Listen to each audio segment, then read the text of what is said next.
cabbage here in America. So first thing to do is hiwain muna natin. And meron tayo dito onion, kamatis, and then mix yung garlic na. So di ba ito lang ito. And then syempre yung main ingredient yung cabbage or yung repolyo sa atin, di ba, ng herb.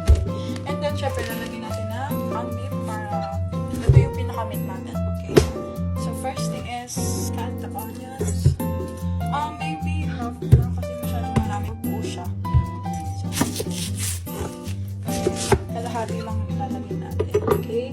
So, hinugasan ko lang yung onion at yung kamatis para maiwanan natin siya. Iwanan natin yung small pieces. Panggisa.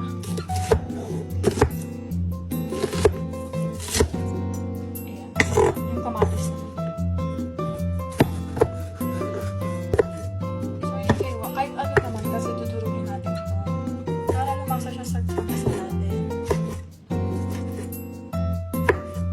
So, nahiwanan natin yung sibuyas and yung kamatis. Set aside muna natin para yung repolyo naman hiwain natin.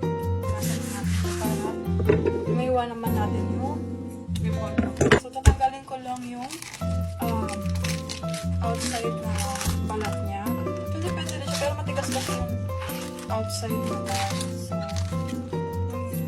matigas muna syempre para hindi tayo mahirapan after.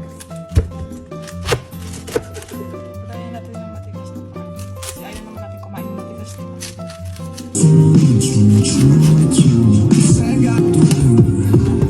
So yun, after that, pwede natin siyang hiwain. Tapos yung paghihiwa naman sa kanya is pahaba.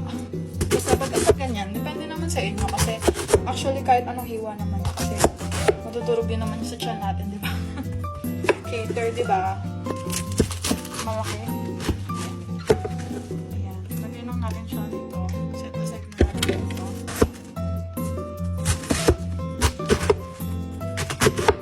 Don't judge yung paghiwa ko na, guys. Kaya ano na yun.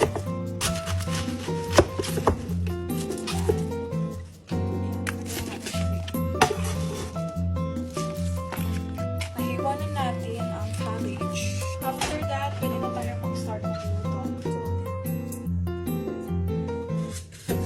So, dito lang natin yung bawang.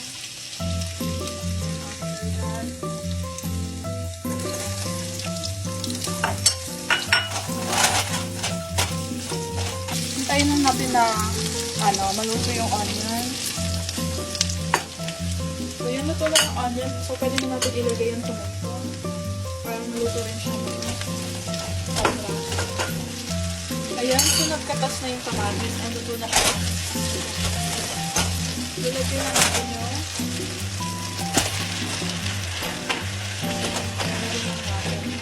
para hindi pinipit sa meat. Ang dami na niyan. Kasi guys, huwag mo pipituloy yung sarili ng sa pagkain. Okay?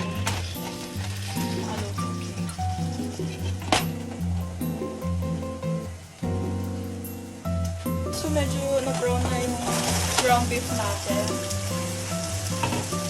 Kasi sa inyo kung gano'n karami. Pero medyo dadamihan ko kasi medyo madami. Siya lang siya. Masaya natin. Sa isa. Black pepper. Ito sa inyo rin. Magkano karami pepper. And then after that, lagyan na natin siya ng water para depende rin sa inyo kung kano nyo kung gustong kasabaw yung okay na yun para maluto din yung cabbage natin. And mag-evaporate din naman pa yan. So, I think ito naman na yung pinaka-meat natin. And pwede natin ilagay yung cabbage. Ayan, so ito pa lang, diba? Pwede nang ulam. Kaya pwede na natin ilagay yung cabbage.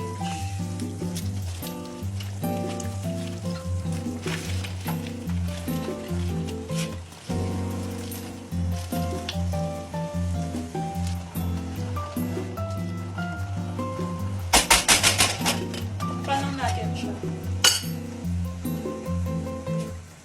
And ilang minutes na lang yung hintayin natin para maluto siya. And pwede na natin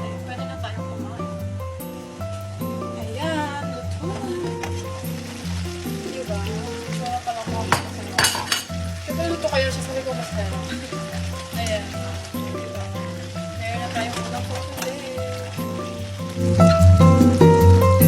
So, ayan lang. Kakain na rin ako. And see you on my next luto session.